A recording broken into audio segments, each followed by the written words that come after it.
We are looking here at a photograph Dick Wasolek found among the holdings of the Westmoreland County Historical Society. This is the station at Youngwood, and we're looking west on Depot Street. And this shows us a building that I've never seen before. I've seen it mapped, but I never knew what it looked like. This was the Pennsylvania Railroad office that sat right at the corner of the classification yard that tried to take care of all the business details involved in running a railroad yard.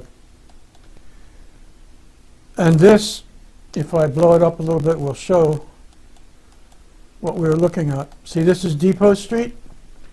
Here is the old station, and here is that building that shows the office, the railroad office.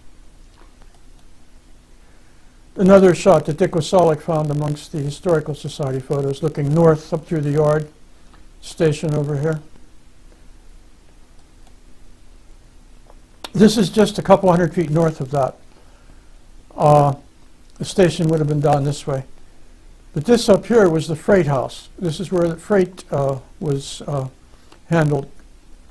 Other transactions other than the cold coke that was being brought up from the south. And there were several lumber companies. This was once the Herald Company and the Adams Company. This was the Youngwood Lumber Company up here.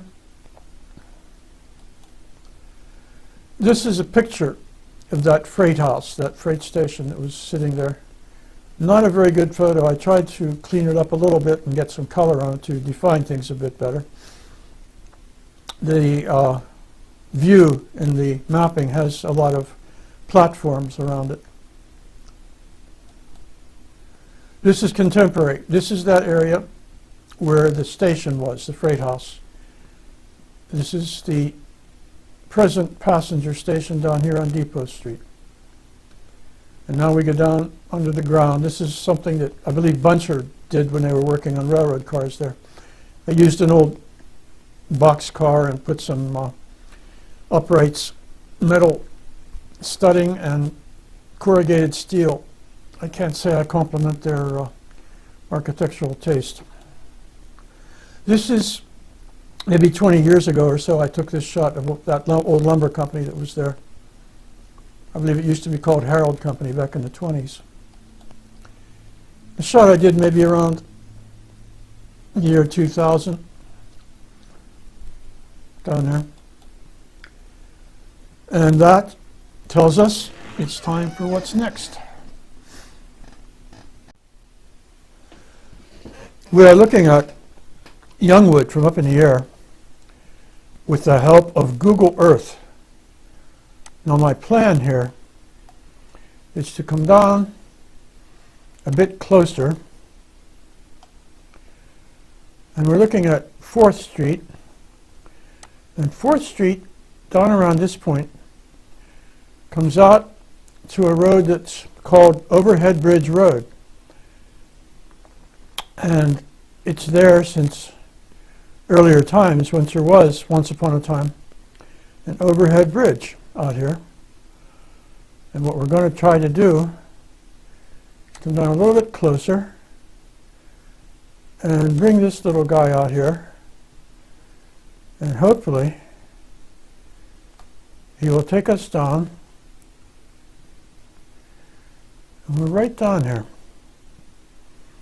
Maybe we'll go just a little bit further out here, and I can see what we're looking for now. We're looking down below us here is now Route 119 as it goes. This older road that we're up here is what I can tell was used as a road before 119 was built. Because where 119 is down there, there was a streetcar line and a lot of other things were going, railroad tracks. What we're looking at here is the top of an abutment, which you can still see from down below on 119.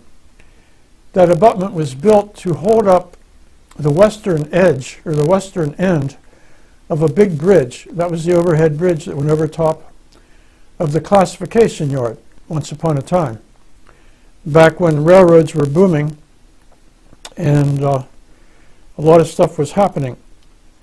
To the northern end of that classification yard, right on the other end of the bridge, was once a shop, car shops, where they worked on the cars that sometimes would get damaged in the course of delivering coal and coke. And a fellow named Lou Adzima remembers his dad used to come out and go over that bridge and then go down into the yards, and he would work on the cars. He and the guys he worked with would keep those cars running. Now what we'll see next should be a picture of the overhead bridge, and then we'll see Lou Adzima's dad at work with some of his guys he worked with down there in the car shops, which were in the northern end of the classification yard. And I think we'll move in onto that part. And now we have a look at that overhead bridge. This is the old bridge before they tore it down. Probably somewhere around 1950, because that's when I remember they were putting in the new road 119 down here. And this is the northern part of the classification yard. And you see there's a stream running through there too.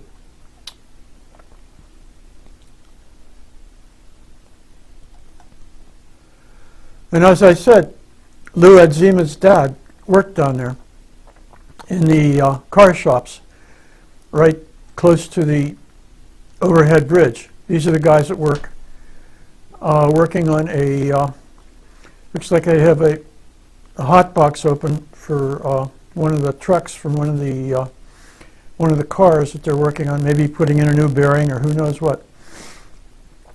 But there was a lot of stuff happened down there that mostly has fallen into oblivion. And this is where it was. This is the 1939 photo showing you the northern part of the classification yard. That's right up here. And I'm going to enlarge this as much as we can. This shows you the overhead bridge road, and this shows you the overhead bridge going over top of the northern part of the yard.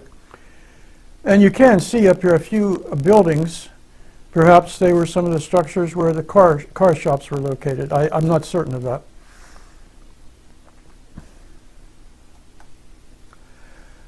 This is a shot that Tom Harold found amongst, I think, the Balzer-Meyer Historical Society photos.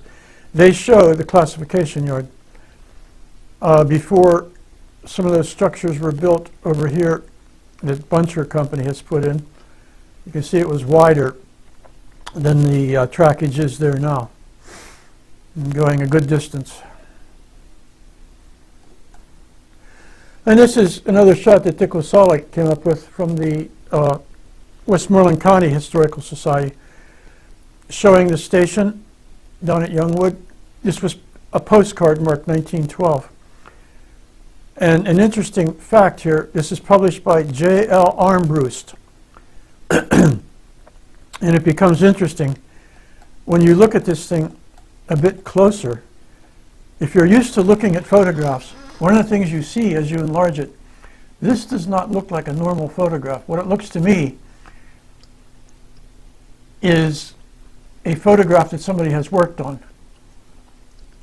Because I work on photographs occasionally, and I know that they have a different appearance once you work on them a bit by hand. And if you look in the local histories, what you'll find out is J.L. Armbruster, at one point in his life, was a photographer, and he did some of that stuff. And it's a nice job, and I'm not downplaying it at all. I'm just saying it. Things aren't always exactly what they look like. When I first saw it, I just thought it was a normal photograph, but it's probably a photo that somebody worked on, and very likely J.L. Armbruster. And he came from the family that Armbruster is named from. He is of that group, an old German family. And I think that'll be enough, and we'll see you again. Bye now.